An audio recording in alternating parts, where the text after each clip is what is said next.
So I've put together 15 rules that I personally follow when I am trying to decorate my house, when I'm trying to create a room that feels very calm and peaceful for me. So let me know which one of these 15 things works for you. But let's start with the first one. So the first one is to hide as many cords as possible, anything that looks like a cord. So recently we got a new TV and it still needs to be lower. My house is not perfect. Not everything is just where it needs to be. And that's okay. It's a process. But what we have done is we got this white cord that kind of hides all the cords into one. And so it just looks much more simplified than it would if I had 3 or 4 cords hanging down everywhere. So this is something that I actually just got off of Amazon. It was pretty cheap. So I'll link it below if I can find it, but it hides the cords. My husband has also just recently drilled a hole downstairs through one of our walls. So the router cord can easily just go through that hole as opposed to having to have a bunch of cords everywhere. There are a ton of different solutions to hide cords. Sometimes people will put them in boxes or they'll hide them behind curtains, which is something that I'll do.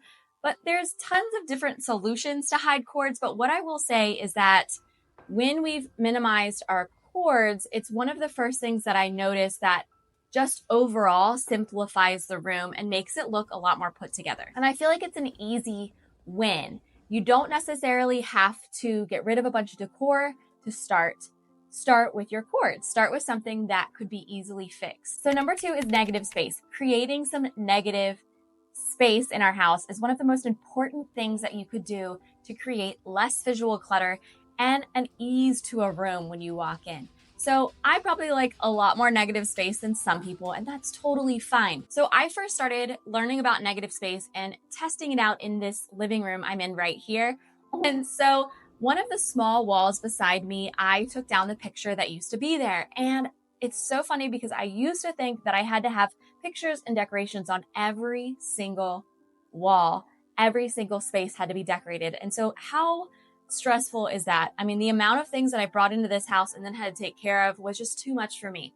And so embracing negative space is going to, one, give your eyes a place to rest when you sit down, but also it's going to be good for your budget and it's going to be good for you to have one less thing off your checklist of things that you have to clean. So do what I did and start with a small place in your house. Maybe it's the hallway and you have a bunch of pictures up. Take a few of them down and create some negative space and just live in that negative space for a while. At first, I will say I felt very uncomfortable because it went against everything that I initially believed in when it came to decor.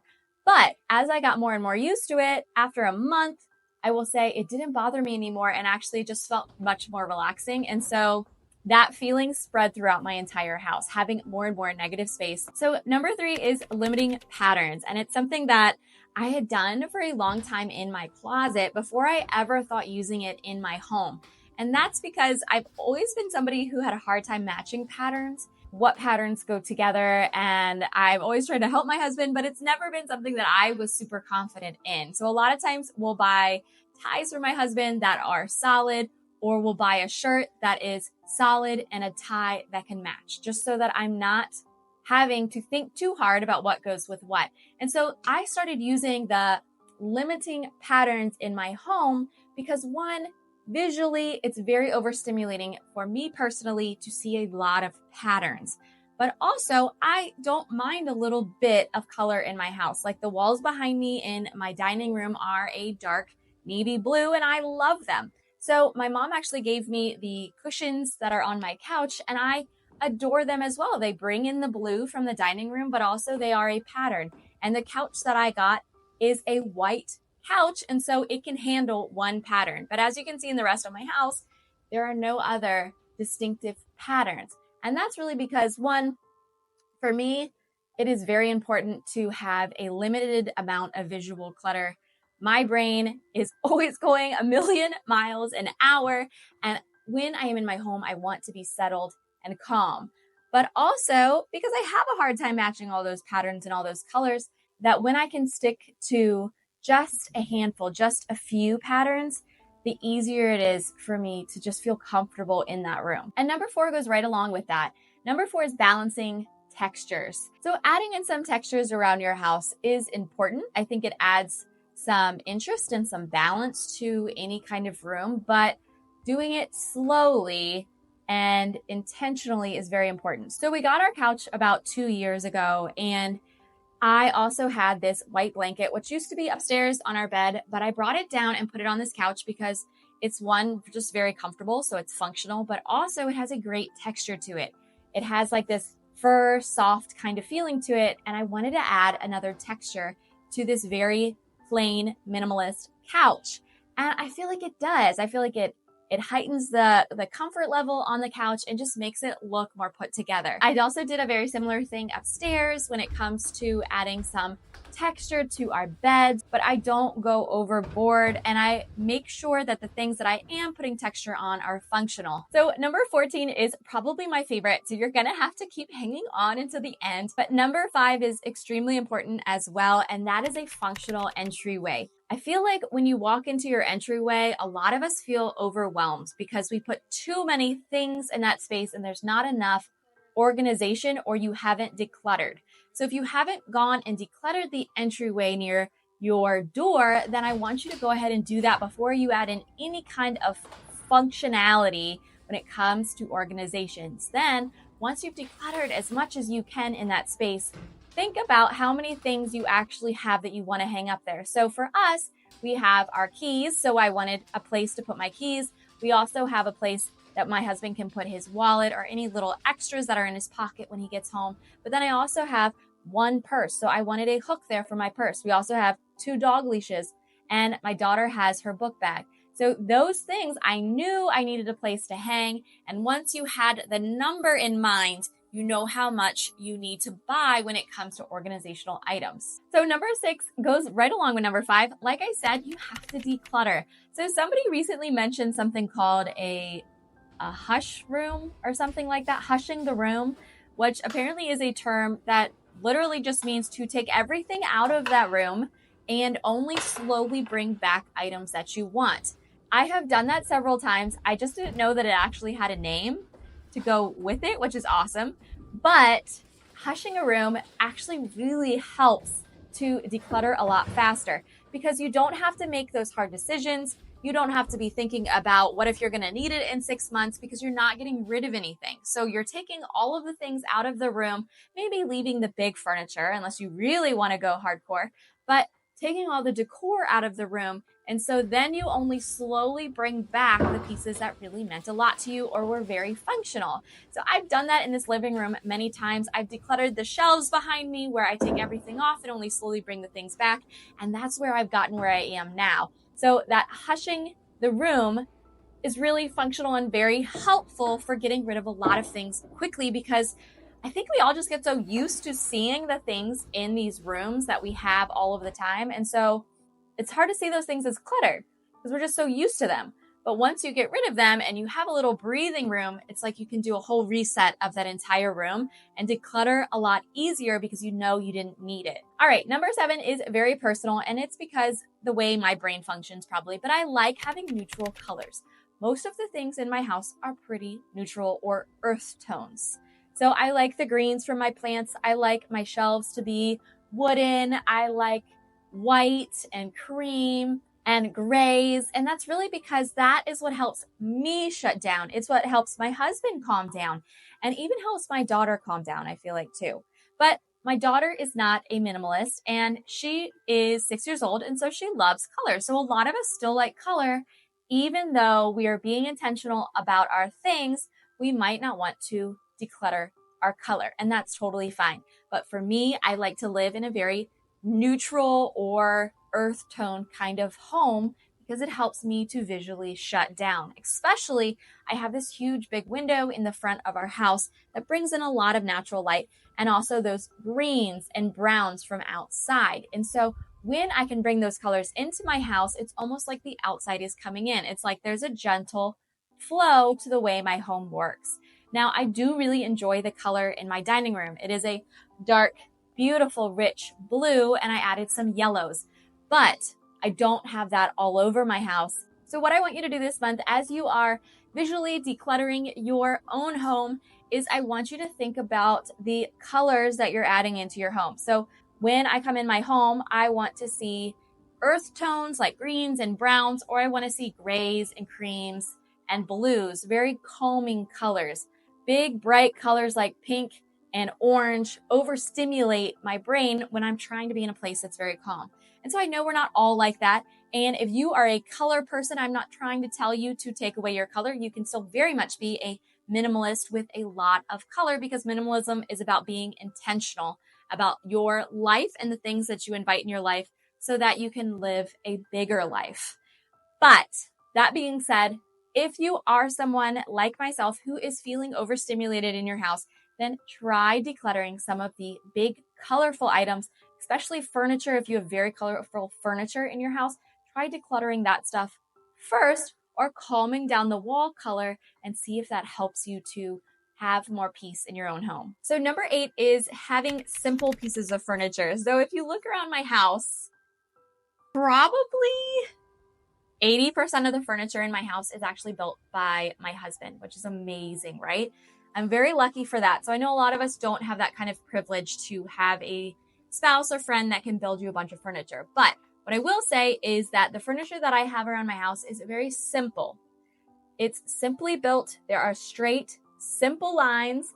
And even the furniture my husband hasn't built, like the coffee table I'm sitting on and the couch that we bought, I will say we have tried to oversimplify our furniture so that, one, it's easy to clean, but also it's visually very easy on the eyes. It's not something that is large trying to take over the room. And I will say that I used to really like, back in the day, the very big and extravagant bedroom sets. So, the massive headboard that's cushioned and all the big coffee tables and the oversized pieces of furniture in the bedroom.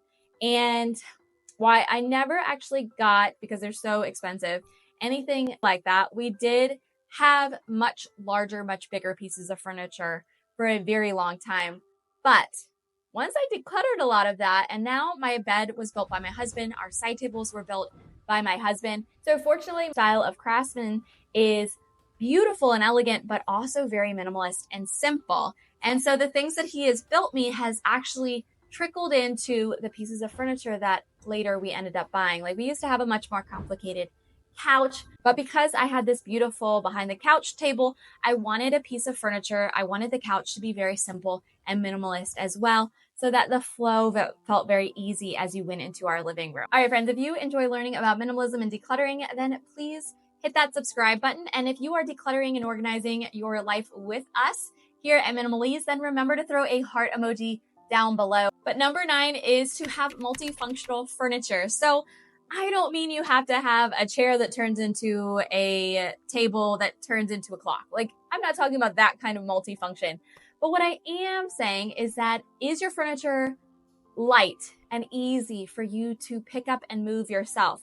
Can you feel comfortable bringing in your dining room chairs to your living room if you're having a party? Can you pick up your coffee table and put it in a place for somebody to use as a chair? So having multifunctional furniture doesn't necessarily have to mean that it can transform into something else, but it's, do you have pieces of furniture that you can move around your house easily yourself, and so that you have more uses for those pieces of furniture, which goes right into number 10, which is having some open spaces. So in every room in my house, I like to have what I call breathing room. I want to be able to stretch and feel comfortable in the room. So this room in particular is one of my favorite rooms because I got this very light coffee table. I got rid of all of our extra side tables that were around our couch, and I only have my one favorite little plant over here on a little plant stand. Everything else is free, open space in the middle. So I don't have like extra chairs anywhere in here, and that's very intentional. One, I can easily pick up this coffee table and move it, and I have a place to do a workout or some yoga or just whatever game we end up wanting to play. But also, creating open spaces in every room allows your brain to shut down a lot easier, allows you to just be able to feel more calm because there's not so much going on. And on top of that, one of the best benefits of having open space in every room is that it can simplify your cleaning habits, which all of us should think is a huge bonus to having open space. So in this living room, I actually have a Roomba that goes around, and we had a Roomba about, I don't know, 8 or 9 years ago before we became minimalist. And I hated it because I just felt like it didn't clean very well.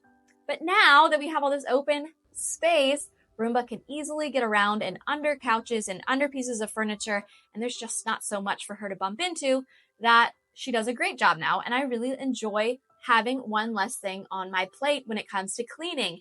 And so when you simplify and you open up some spaces, your cleaning habits are going to become a lot easier. So number 11 is a no-brainer when it comes to visual clutter, and that is minimizing your decor. I want you to start looking at your shelving in your kitchen, your shelving in your dining room or your living room, and take everything out. Maybe even hush just a spot in your room and take all those things out of that spot and put them somewhere else where you can't see them. See if you enjoy having nothing there. Like this shelf right here at the bottom of our TV usually has nothing on it. Now, I like having that shelf because when Christmas comes around, we have a few pieces of decor we like to put on that shelf. But normally, I just keep that shelf bare. But it creates a balance with the shelves, so I like to have it. I think visually it looks appealing. Then on the shelves above it, I have just a few of my very favorite pieces. I don't think any of us need to live with absolutely nothing if we don't want to. When you simplify those shelves that you have out, it's going to make every piece that you put on that shelf stand out even more and have more of an importance to it, if you know what I mean. Like the things that I have on those shelves, people will ask me about them like, oh, what about that picture up at the top? And I'll say, oh, well, my neighbor actually helped to illustrate a book and she gave me a copy because I said it looked like my daughter when she was a little bit younger and it reminded me of her. And so she actually printed out that copy, and that is a copy of a picture that's in a children's book. And so it's a cool story and it has really great memories of my neighbor. And then I have a smaller picture that's actually a postcard that I got from when we were in Copenhagen.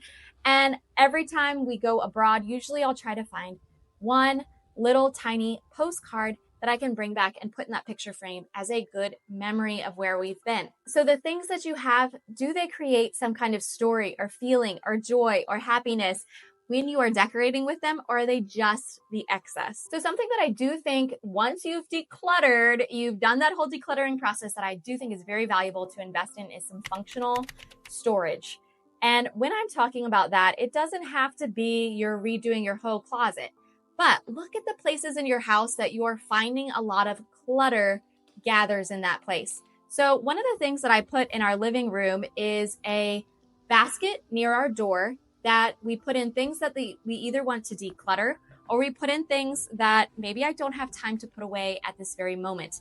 And so it's a bin that I already know is going to gather up the excess. So I put a piece of storage there, that basket, functionally, so that I don't have to have all this clutter everywhere all of the time. We don't always have time to clean our house right before we have people over, or we don't have time to clean our whole house throughout the day. But if you have some kind of functional piece where you can put some of that extra clutter, then you know where it is. You know that you can put everything away at the end of the night, but also having a place where you can put those things that you want to declutter at the same time so that you can declutter along the way, which is something I definitely recommend as you're going through your house, that you are decluttering along the way. Look at those things that you aren't using. I think decluttering along the way has helped me with the last 10% of the things that I have gotten rid of in my house. All right, so we're already on to number 13, which is something that I take for granted because we have this beautiful window right here. And so I do have a lot of natural light.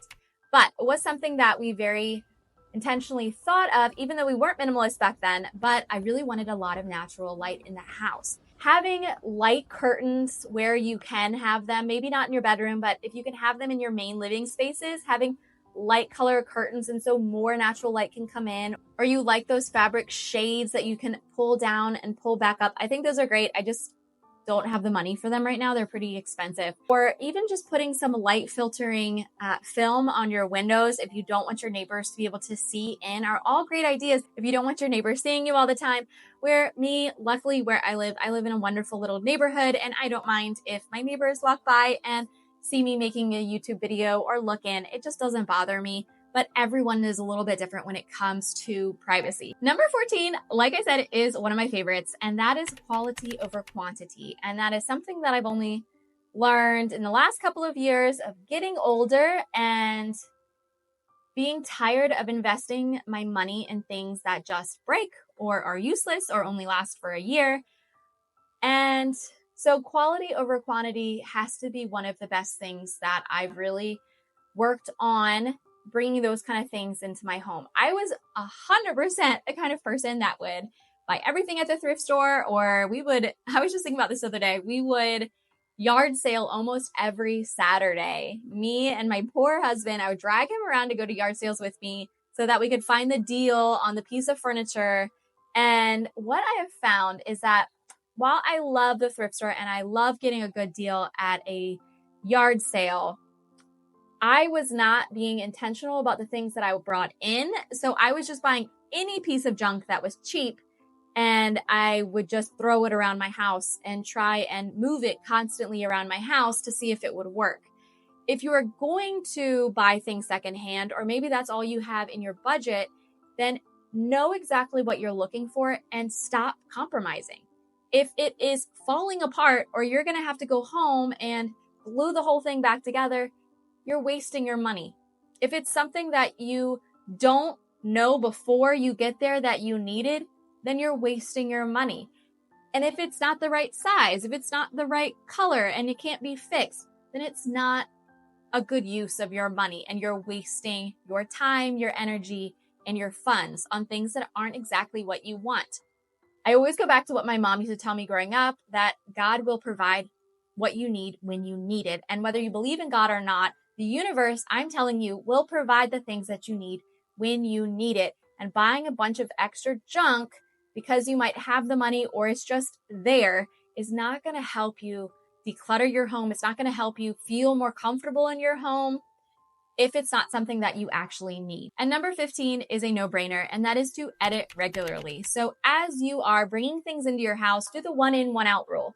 If you're bringing in a side table into your house because you feel like it fits your style better, then get rid of another one, or get rid of another piece of furniture that's big so that you can keep those open spaces in your living room or in your bedroom. There are tons of games that you can play that I'm going to be doing a lot more over the next couple of months. So I'll show you how to play them. But there are games like the 12-12-12 game or the 30-day game. There are tons of different kind of minimalist games that you can play in your house to help you to continue to edit and feel comfortable getting rid of things along the way. And if you get to a place where you feel very stuck about whether you should get rid of something or not, try hushing the room, like I said before. Or if you don't want to do the whole room, just hush that area. Put that piece of furniture or those pieces of decor you're not sure if you're ready to get rid of somewhere else, out of your eyesight, and just see how you feel in your room for a while after you've hushed that space. All right, friends, so those are some very easy, hopefully fundamental tips that you can use to downsize the visual clutter in your house so you can live a lot easier and a lot more peaceful. So if you enjoy learning about minimalism and decluttering, then please remember to hit that subscribe button and join this little community here. And I will see you guys again very soon.